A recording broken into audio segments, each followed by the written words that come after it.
I think I could signal for help if I needed it. We love to do what we do. These are spicy. They're hot. Yeah, I've got a surprise for you, so enjoy. Yeah, those are hot. I'd let him drive tractor around here. I see beets, kale. And the mix of it with the potatoes. Fantastic. Oh, yeah. I have done it again.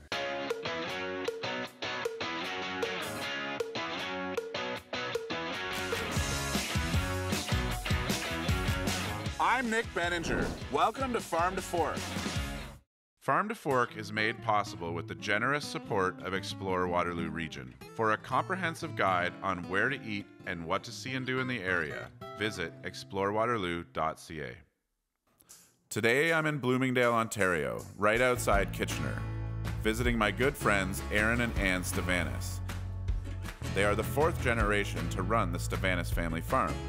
The two met in college when Aaron danced his way into Anne's heart. We were square dancing partners, so I wooed her with my dancing abilities at the University of Guelph. While he might have two left feet, he also has a green thumb. Since taking the farm over from his father Dale, Aaron modernized the operation. He uses technology to help grow their assortment of produce and has opened a little farm market to help sell them. Hi, Anne. Great to see you again. Good to see you. Everything looks fantastic. This is new. Tell me a bit about this space. Yeah, so we wanted to provide the local community with vegetables, so whatever we're harvesting, people can come in and pick whatever they like. We love farming, we love growing things, and so we kind of like to share that with other people. I'm impressed with the bounty that you have. Tell me a little bit about how you guys choose what to grow and when to plant it. Yeah, we like to have fresh vegetables all season long. Also, we like to choose things that we like to eat and our kids like to eat, and then so we get suggestions from the community too. You guys have been here on this property for a long time. Can you tell me some of the history behind it? Actually, the best person to tell you about the history is probably my husband. It's his family that's fourth generation, so we should go out and see him in the market garden. Amazing. Let's go. Great. Here's Aaron right here. He can tell you a little bit more about the history of the farm, and I'm heading back to the market. Awesome. Thanks, Anne. Aaron? Hey, Nick. Great seeing you again. Great to see you too. Anne promised me you'd tell me a little bit about the history of the farm. All right, so our farm started way back when my great-grandfather immigrated here to Canada from Pennsylvania. And then my grandparents had the traditional mixed farm. So then my dad took over the farm. He decided to look at more vegetables. Aaron, when your parents had this place, it was berries and apples in here. That's right. It's totally different now. I see you've got tomatoes, sweet peppers, hot peppers, which harkens me back to when Dale would give us bags of mixed peppers that he couldn't identify, but they were all hot, so we'd made Dale's 5-pepper hot sauce. And then this here, I don't quite recognize it. What do we got here? Is it rutabaga?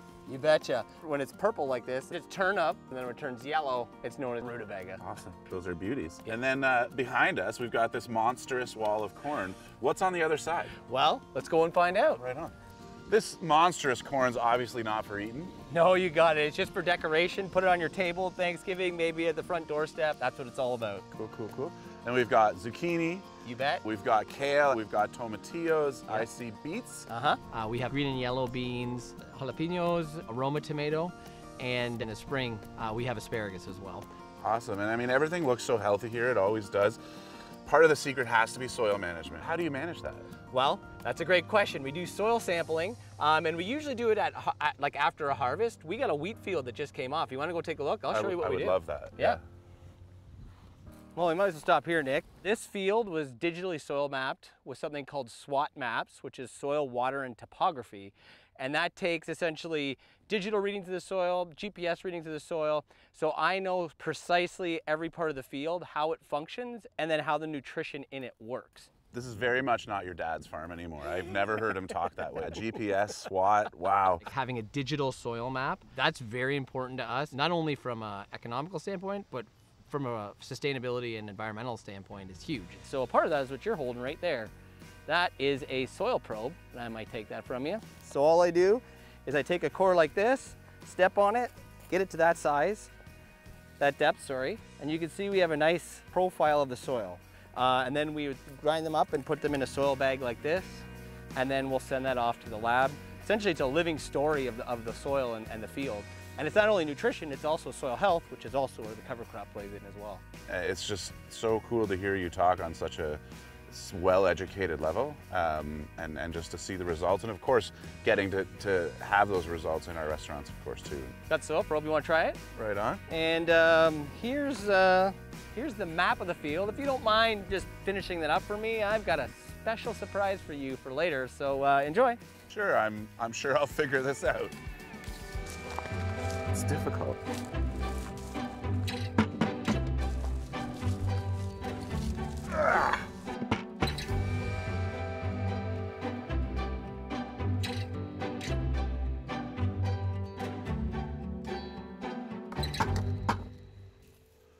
Whew.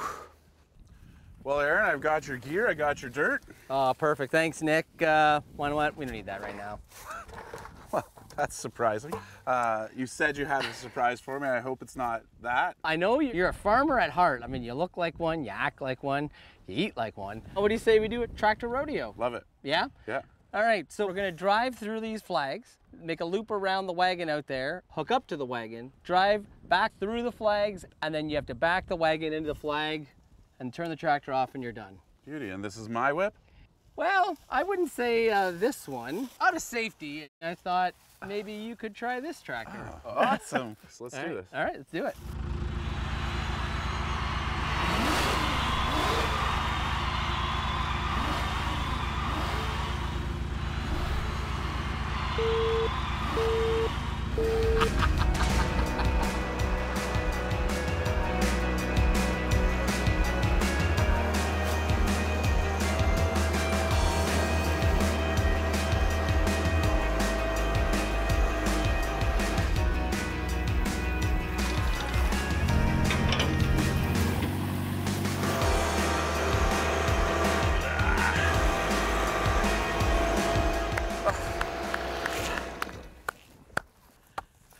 Awesome job, Nick. That was fun. Thanks for letting me do that.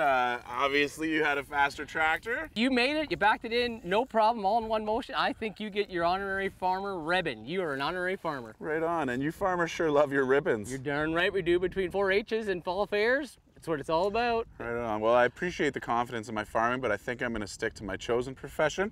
On that note, I've got a fire to start and a meal to cook, so I'm going to get to it. Oh, I can't wait. It's always delicious. Right on. Thanks, buddy. Nick. Cheers.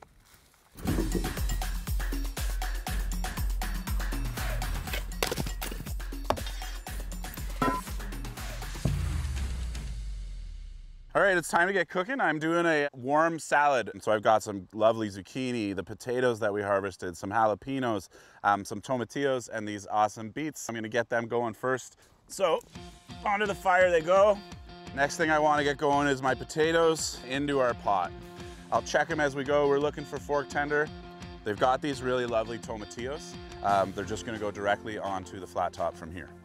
So the star of this platter is going to be the zucchini, which is gonna go really well with those potatoes. I'm gonna just score it. I want them to be a showpiece on the platter. My tomatillos are good, so I'm gonna take those off now. I've got all that beautiful charring. So I'm just gonna set those aside. And now it's time for me to get my zucchini going. So onto our flat top that goes. We wanna get nice dark color on them without cooking the thing to mush. And we're just gonna let these guys cook. So our beets are ready to come out now too, so I'm gonna pull those right out. We're gonna have these really smoky nuggets of earthy beets. It's gonna be a lot of fun. So I'm gonna let those cool down. In the meantime, I'm gonna slice up some jalapenos, as thin as we can. You should always taste a piece of the jalapeno. These are spicy. They're hot. Yeah, those are hot. So next we're gonna break down our beets. So we're just gonna cut away what's charred here on the outside. Look at that beautiful interior. So we've got our jalapenos, our beets, our tomatillos, and our corn nuts. Now we'll go fetch our zucchini. It smells absolutely fantastic, and it's going to be absolutely fantastic. So now we have our zucchini. Let's just build up the rest of the plate. Let's plop a few potatoes on there. Then we'll do our beets.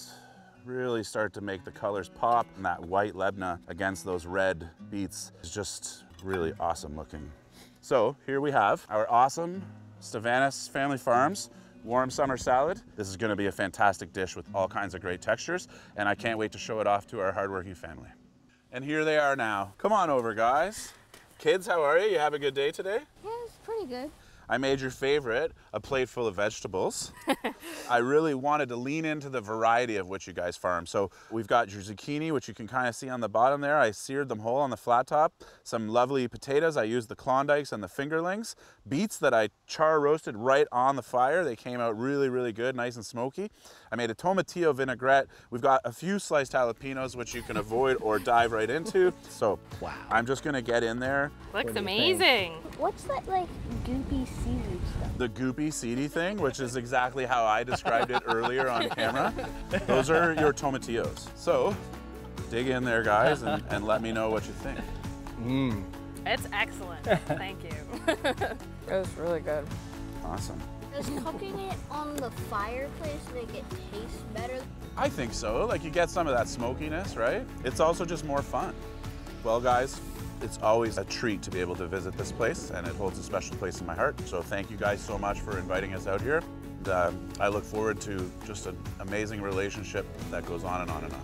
Well, thank you, Nick. Thanks very much. It's always fantastic when you come here, and nobody can touch what you can do with our vegetables. So thank you very much. Love it. Awesome. Fantastic. Thanks, guys. Thanks.